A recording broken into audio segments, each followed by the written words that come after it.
अगर आपके पास 10 मिनट हैं और आप जुडिशरी या फिर एआईबी के एस्पिरेंट हैं और अपनी तैयारी को बिल्कुल बदल देना चाहते हैं, अपनी कॉन्स्टिट्यूशन को बिल्कुल मजबूत बना देना चाहते हैं, तो ये वीडियो ज़रूर देखिएगा।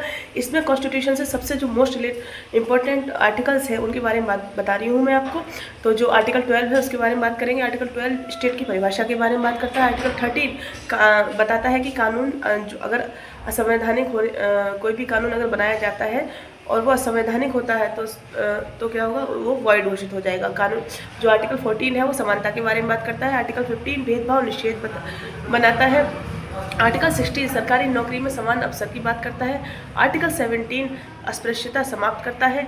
और आर्टिकल 19 में 6 स्वतंत्रताएँ दी हुई हैं और 19B में उस पर निर्बंधन लगाया गया है। आर्टिकल 20 अपराधों में सुरक्षा की बात करता है। आर्टिकल 21 जीवन व व्यक्तिगत स्वतंत्रता की बात करता है।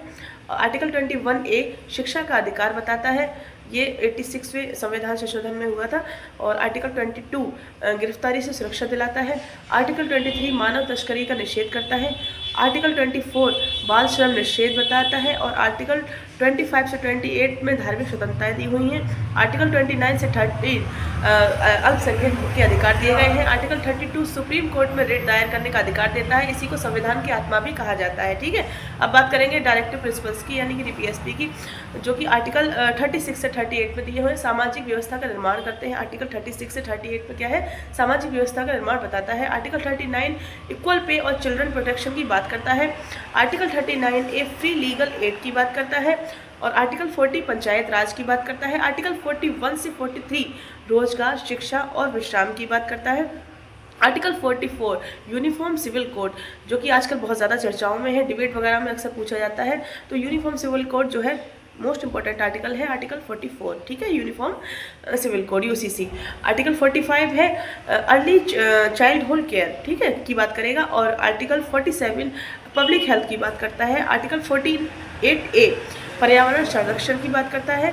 और अब आएंगे फंडामेंटल ड्यूटीज़ यानी कि आर्टिकल 51A वो बात करेगा मौलिक कर्तव्य की। जो मैं आपको जो मोस्ट इंपॉर्टेंट आर्टिकल है वही बता रही हूँ। ठीक है, आर्टिकल 72 है वो बात करता है राष्ट्रपति की क्षमादान शक्ति के बारे में।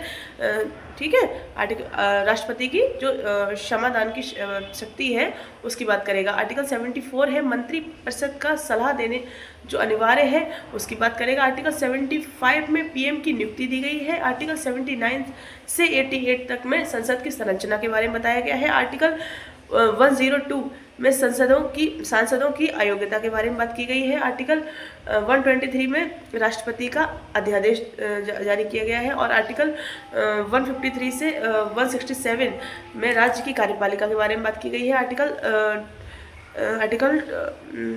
213 में है राज्यपाल का अध्यादेश। और आर्टिकल 239AA में दिल्ली का विशेष प्रावधान दिया गया है।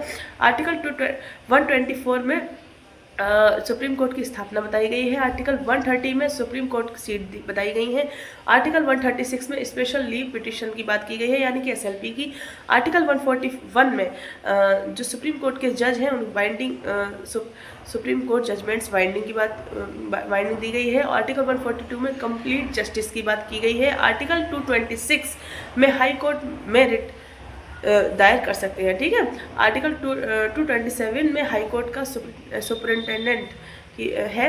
आर्टिकल 233 में डिस्ट्रिक्ट जजेस अपॉइंटमेंट बताई गई है।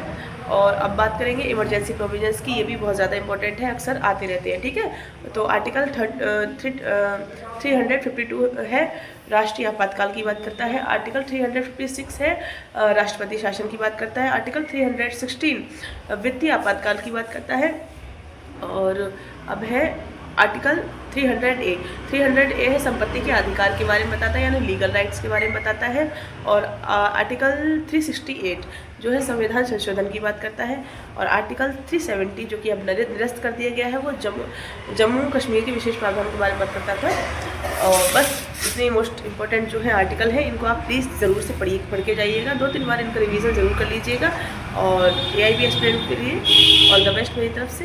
Thank you, bye.